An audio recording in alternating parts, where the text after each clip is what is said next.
The Power Rangers special Once and Always is almost here, and the Stone Canyon trio is all back together again, except the only one, as far as we know at this point, who is gonna ranger up is Rocky. Rocky is a highly debated character amongst fans. A lot of people tend to really kind of be negative towards Rocky because he did take over for the legendary first Red Ranger Jason. People just get really hung up on this and start to say that he isn't as good as Jason, or he wasn't as good of a leader. When you really start looking at how long was Rocky in Power Rangers, he was in 9 episodes as a civilian when they were transferring over to the new cast members, and he was in 122 episodes as an actual Power Rangers, which includes Mighty Morphin Power Rangers Zeo, and then also doing Dimensions in Danger for Ninja Steel. He was in both major movies back in the 90s, the 1995 and the Turbo movie as well. If you really want to be nitpicky and look at Jason's appearances, he was actually only in 103 episodes. And that's including all his appearances in Mighty Morphin Power Rangers Zeo, the Forever Red episode, and Beast Morphers. Now, Jason also did make appearance in the Power Ranger Turbo movie, but it's funny to me that people want to go at Rocky when he's actually been a bigger part of the franchise than Jason in total. Of course, the reason for that is because Jason is so iconic, and also the fact is Rocky was never really the leader of the Power Rangers. By the time Rocky came around and they replaced the actors, it was the Tommy show. Tommy was the leader, the White Ranger was the leader of the team. Then of course he moved into Zeo, where he became the Blue Ranger, which even Steve Cardenas has said in interviews that when he was in Mighty Morphin Power Rangers, he was just filling the shoes of somebody else.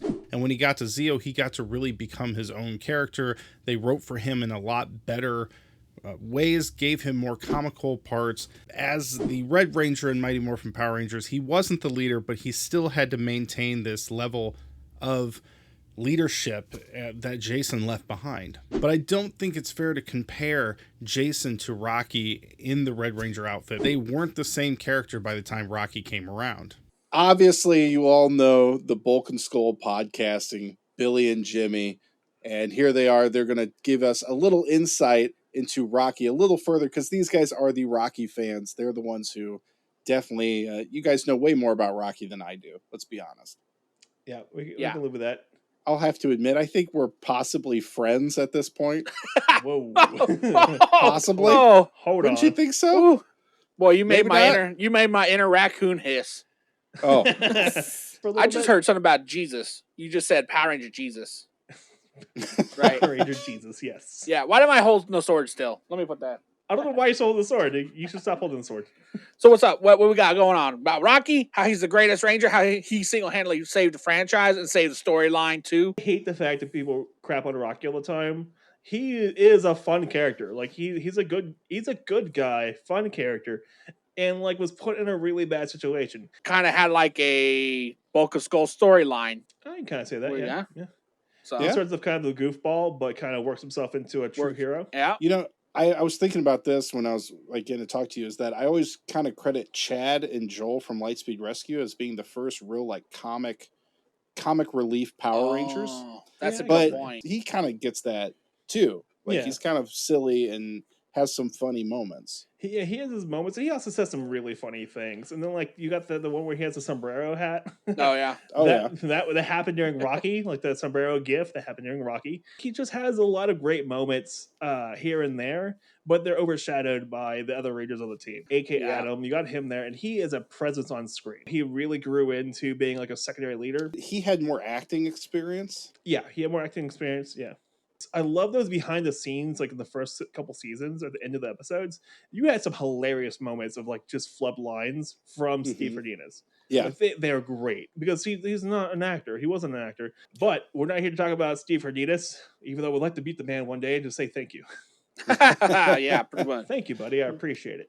It was a glorious day. Our Lord and Savior. They had to bring a substitute in for when Jason, Trini, and Zach left to the peace conference. Adam, Aisha, and I cannot speak. Me do not word impossible. And Rocky will stand out as the story goes on. It starts off with him kind of not doing it super hot. Normally red is leader, but in Mighty Morphin it was basically white.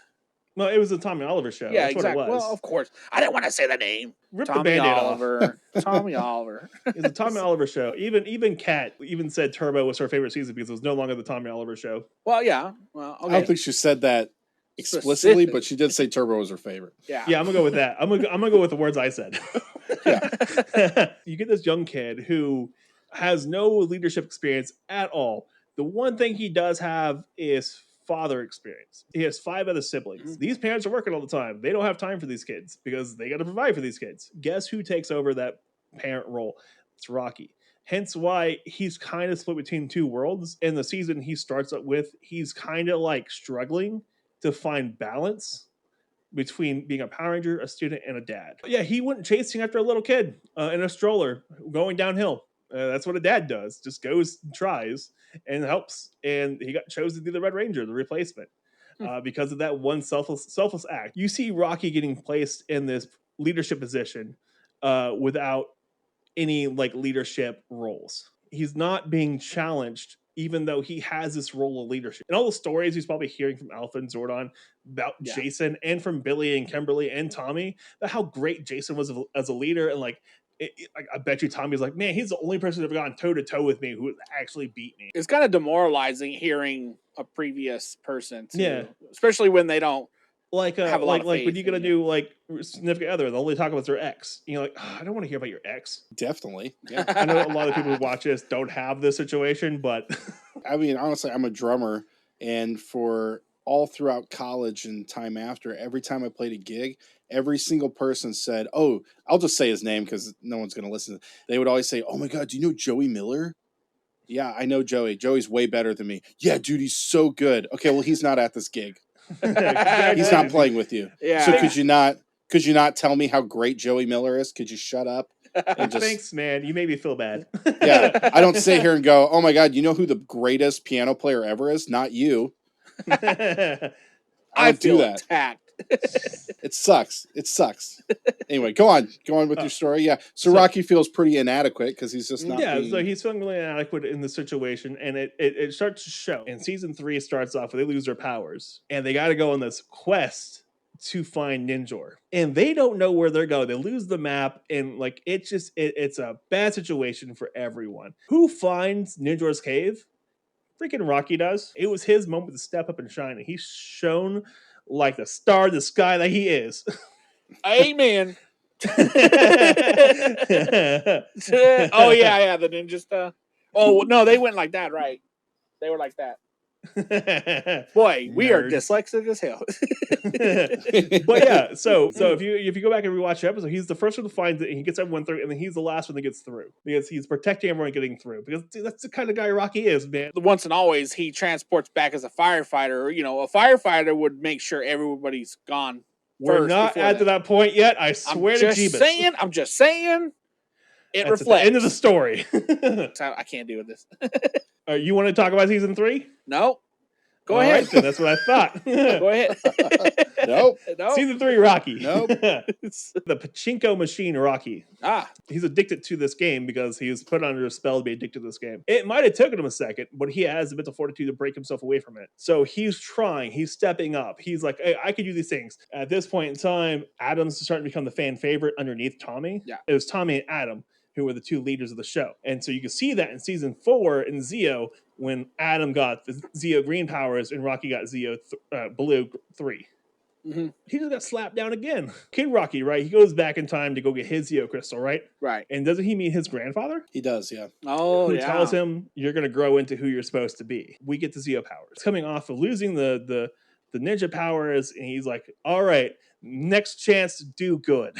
And he gets this whole season 4 of Zeo, whole season of Rocky trying, and he feels inadequate because, you know, you went from a team of 6 to a team of 5. He went from number 2 to number 3, and then Jason shows up, and it makes Rocky feel even worse about himself. You get that moment where in the season you see Rocky try to fight King Mondo by himself because he's like, I have to prove myself. He gets his hand it to him. It's Rocky, man. Like, he's not as powerful as like King Mondo is at this point in time. It hurt his ego. It hurt his ego a lot. Well, I mean, it's kind of hard too. Like when you're trying to take initiative with the team of 5, and then they bring a 6th in. That's overpowered, basically. Oh, very overpowered. Oh, and my goodness. instead of calling for your help, they basically just called in Jason, like, come save us in all these fights. He had pure Midas, and You don't want to see the guy fail because he's trying. The thing about Power Rangers especially is that in the 90s it was like what kid is going to notice this, you know? Yeah. all right. Rocky really didn't get a lot of development.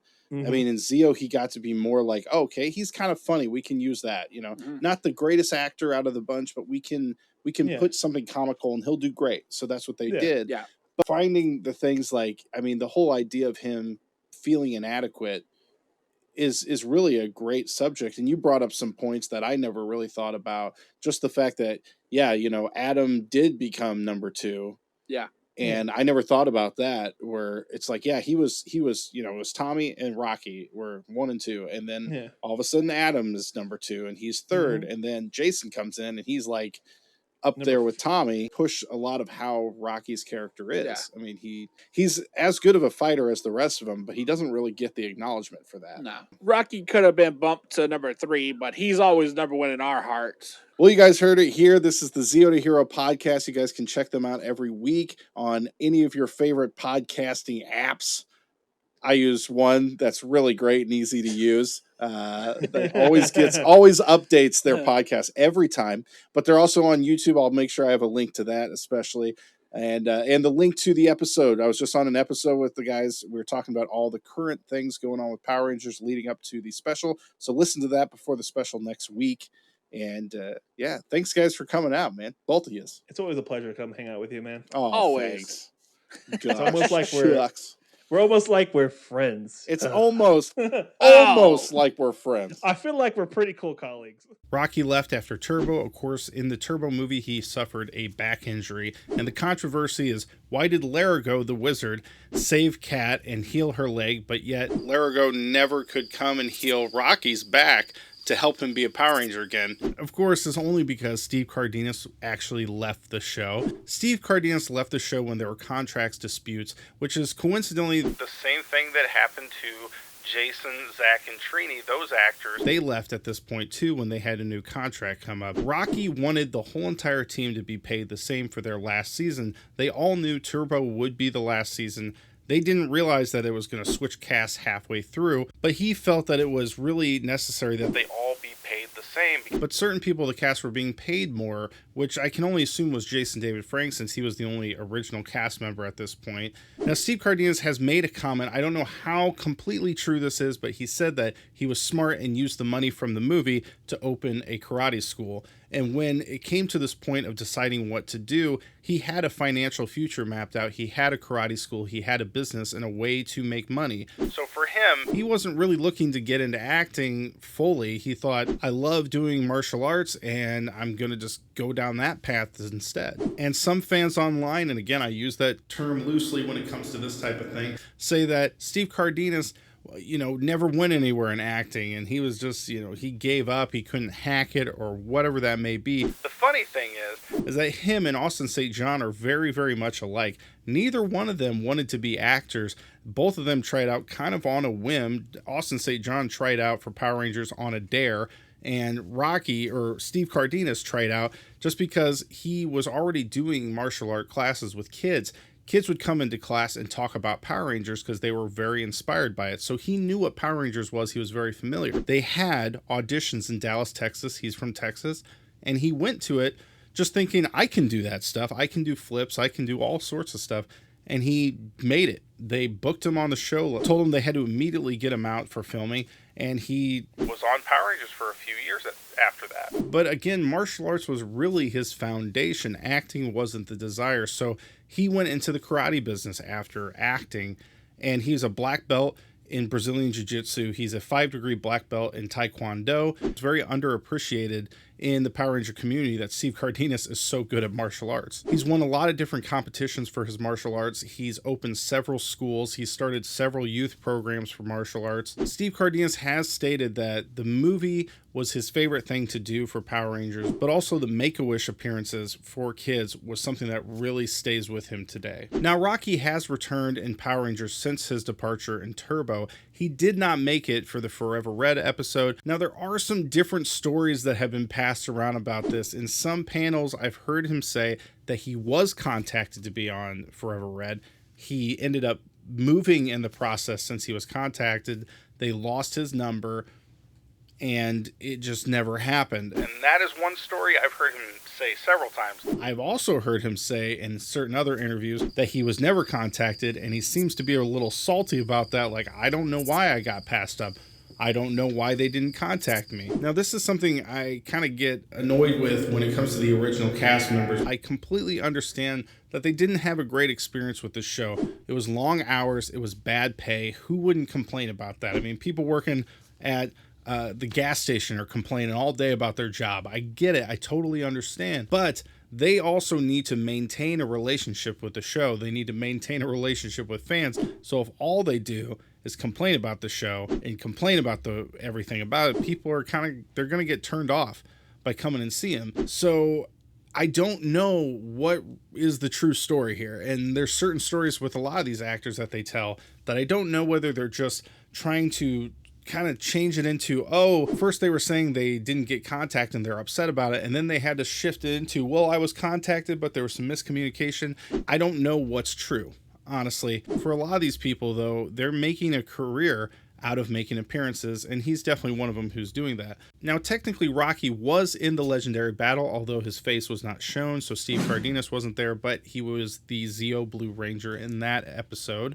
Steve Cardenas finally made his on-screen appearance for Power Rangers again as Rocky DeSantos in Dimensions in Danger from Power Rangers Ninja Steel. It's pretty well hidden, but you can tell if you look really, really closely that he is using the Tyrannosaurus power coin. It would have made a lot more sense if he was using the Ninjetti power coin. Of course, being Power Rangers Ninja Steel, Ninjetti would have made a lot more sense, and it would have explained a better placement of the coins for the team. I mean, the only people who have all the powers would be Billy and Tommy, and you could split the Dino powers and the Ninjetti powers to the team members who were on those separately. Jason, Trini, Zach, and Kimberly could have the Dino powers. Rocky, Aisha, Adam, and Kat could have the Ninjetti powers, and there wouldn't be any problem as far as crossing over with the same powers. But that does bring a bit of an issue when it comes to this special, because they give him a proxy Tyrannosaurus power coin. He already has one. He had one in Dimensions in Danger, so that's one thing they missed. Now, Catherine, of course, doesn't have the pterodactyl power coin, never did, so that makes sense that she would get it. But Rocky already has one. He had one in Ninja Steel, so that's a question. Now, these two powers are a bit confusing because Tommy has always maintained, when he was the White Ranger, the white tiger emblem on his chest. But he shouldn't really be able to access the Falcon Zord with the white tiger powers, as the rest of the teams all have separate coins that they have to use to access those powers. So in Dimensions in Danger, he does use the white tiger power coin and then summons the Falcon Zord, which technically shouldn't be able to happen, but it is the Master Morpher, so maybe there's something weird with that. But does that mean they're trying to combine the Ninjetti and the Dino power coins into one proxy coin? I don't know. I want to give a quick shout out to Michael Argato, who played young Tommy. He was the actor who played Tommy in the Alien Rangers episodes. He has been doing a lot of guest appearances, doing Comic-Con things, and every time I've seen him take a picture with fans, he has the Falcon Zord coin instead of the White Tiger. I just have to say, that's great for him that he is smart enough and knows that, hey, I was around when he had the Falcon Zord, not when he was the White Tiger. That's good on you, Michael. I really respect that. A lot of respect. Steve Cardenas did an interview on Power Rangers Playback, which is the podcast or show that Catherine Sutherland and Nikita Baris host. And on that, he did talk about the fact that he had to fight for his position on Dimensions in Danger, which I was surprised with. He actually said he had to go back and forth with producers or whoever and explain to them, hey, I am a big part of this show. I was on Power Rangers a long time. People want to see me. I was surprised by that. He even stated that he was willing to do it for free. He said he would come if they just pay for his flight. He'll do it for free. They don't even have to pay him. And that makes perfect sense because for a lot of these people who have made Comic-Cons their career, and he does about 40 Comic-Con appearances a year, which means he's doing a lot of weekends. These sort of things, these crossover episodes or anniversary episodes are really helpful because it raises their popularity. It gets more and more people coming to their booth when they do Comic-Con. So even if they're not getting paid, which he seems to understand the business of this, even if he's not getting paid for it, it's positive for him in the long run. Rocky got to do a lot of cool things too that Jason never got to do. You know, he had the metallic armor, he got to drive a shark cycle, he had the ninjetti powers, and he turned into a kid, back into an adult. But with this special, a few things to note is that even though he does have the Tyrannosaurus coin, and he has had that a long time, when he came along, they weren't using the Dinozords anymore. They were transforming into the Thunderzords. So he had the Red Dragon Zord at that point. But he technically did have access to the Tyrannosaurus Zord, but this would be the first time that he ever actually used it. Like I said earlier, Steve Cardenas was not in this to be an actor. The only other thing I've seen him listed on his IMDb is a movie called Beast of the Water, which I did see. It's on Amazon Prime. Lower budget film, but it's pretty fun because he just plays a soldier and he walks around and kind of says a bunch of smart aleck things. Still chasing the lady boys down there too, huh? Oh yeah, and they were asking about you too. I bet they were. Jesus, Bateman. I was seriously about to light you up, big boy. How about we all send up some smoke signals? He honestly is really great in it. And also a fun thing for Power Ranger fans is that in the beginning, there's sort of a prequel or showing the, I guess, origin of this monster. There's a bunch of settlers there, and the main settler in it is Jason Font, who played Wes in Time Force. So it's kind of a cool little crossover. You see two different Power Ranger actors in the same movie. So you should check it out if you want to. We're so close to the special. They just released a sneak peek where they talk about the power coins. I'm glad they did it. It was a really good way of explaining and making sure that they're not just going with the 90s mentality of who's going to notice. They are addressing the things that fans are talking about, and I'm really glad that they did that. But I'll break that down when I have my review of the whole special. I can't wait. I hope you guys are doing well. Have a good one. Bye. Boom.